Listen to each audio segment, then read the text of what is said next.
Fundamentals पर। Technicals के लिए हमारे साथ गाभा सर, मानस जायसवाल, अमित सेठ, शिल्पा राउत, रुचित जैन और सौमिल मेहता।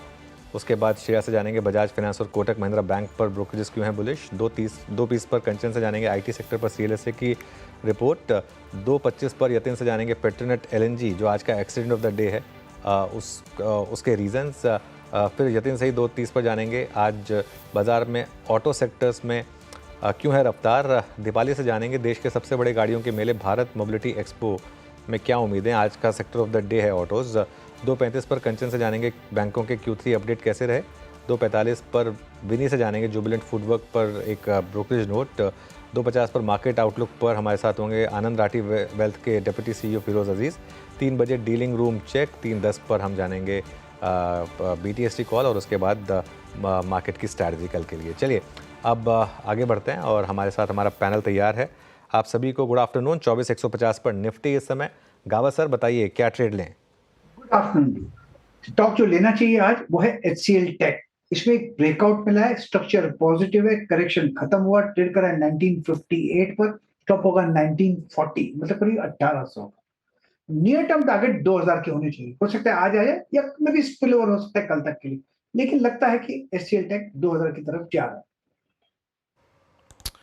HCL टेक्नोलॉजीज और यकीन मानिए अब निफ्टी IT 850 के ऊपर गजब। Saumil good afternoon.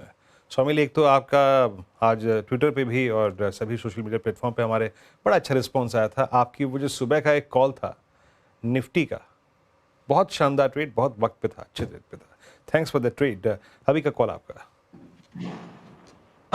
Long side पे ही डेफिनेटली बहुत सारे स्टॉक्स बहुत अच्छे मोमेंटम में है, लेकिन आई थिंक एक स्टॉक जो थोड़ा कम मोमेंटम है, I would like to pick that one.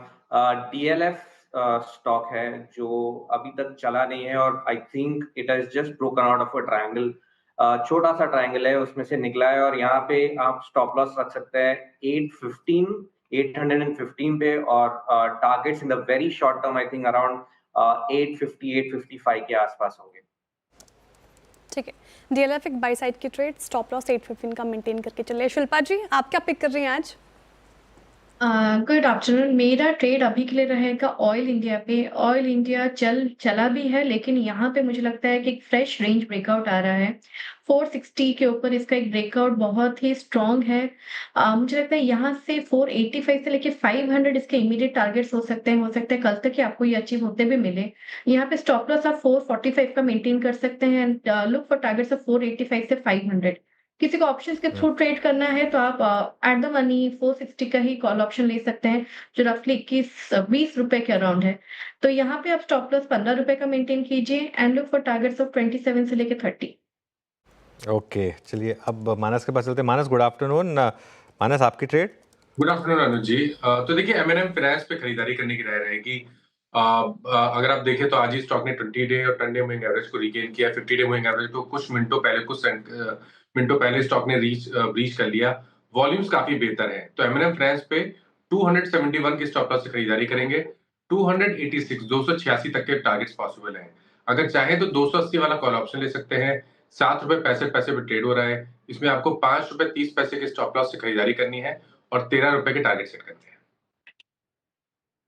हैं। M&M financials. अब चलते हैं रुचित के पास आज की कॉल के लिए। रुचित गुड आफ्टरनून, क्या ट्रेड पिक कर रहे हैं आप? जी very good afternoon Veeru ji, very good afternoon to everyone.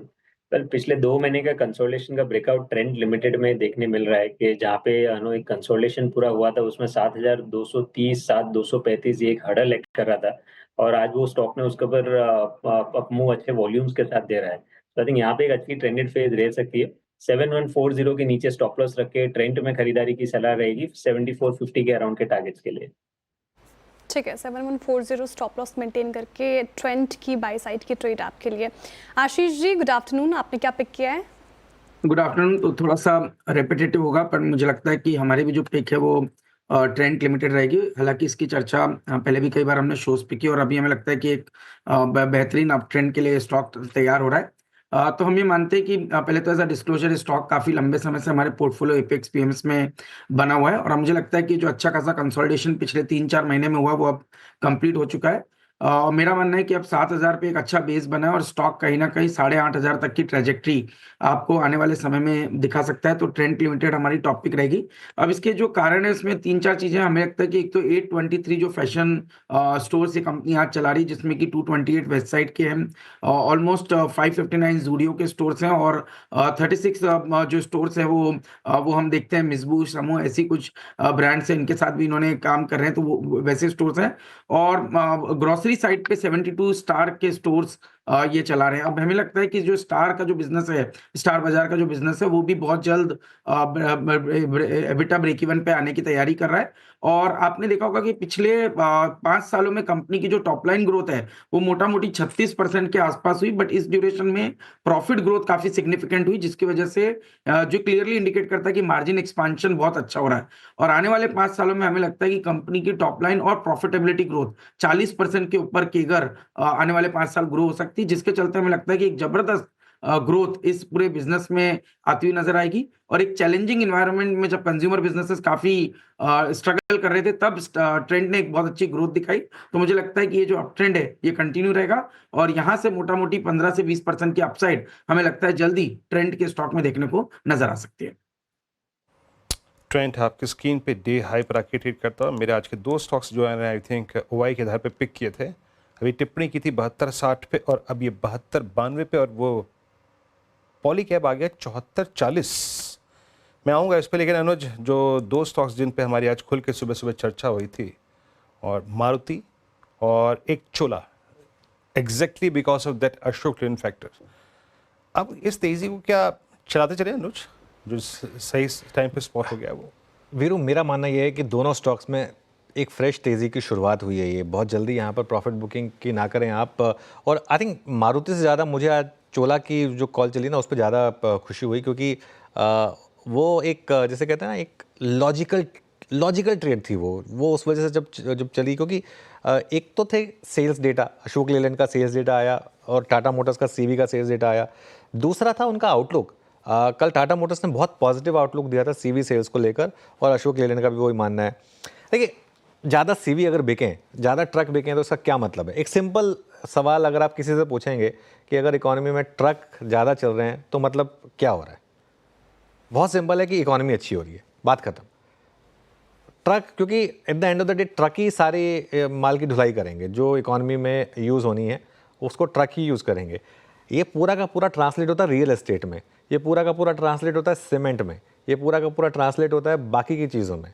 और यही एक रीज़न होता है कि आप इस तरीके के मूव्स देखते हैं। अच्छा, एक और चीज़ होती है, इन कंपनियों के कोलेट्रल्स क्या होते हैं? फॉर एग्जांपल चोला हो गई या श्रीराम फाइनेंस हो गया, इनके कोलेट्रल्स क्या होते हैं? इनके कोलेट्रल ये ट्रक्स ही होते हैं। और वो ट्रक्स में जब इस तरीके की सेल्स में ग्रोथ आती है तो वो जो ट्रक की कोलेट्रल की वैल्यू होती है वो बढ़ती है अपने आप। तो ये सारे के सारे ना एक इकॉनमी में एक सर्कल होता है, ये पूरे की पूरी इकॉनमी एक सर्कल से घूमती है। तो ये एक वो सर्कुलर इम्पैक्ट आप देख रहे हैं आज मार्केट में, जो वो इसके लिए ये 1-2 डेटा पॉइंट्स जो है ना उसमें जब इस तरीके के मूव्स आते हैं उससे इम्पैक्ट आता है। मैं बार बार लेकिन एक चीज़ कह रहा हूँ, एक्चुअल अर्निंग सीजन नहीं आया है अभी, ये सिर्फ हम एक कयास लगा रहे हैं ये डेटा पॉइंट्स देखकर और डिपॉजिट्स वगैरह देखकर कि शायद अब चीज़ें वाकई में इम्प्रूव हो रही हैं। और एक एक्सपेक्टेशन भी थी कि इलेक्शन के बाद थोड़ा गवर्नमेंट का खर्चा बढ़ेगा और थोड़ा सा चीज़ें आगे आएंगी। अच्छा वीरू, एक और चीज़ हुई थी, मैं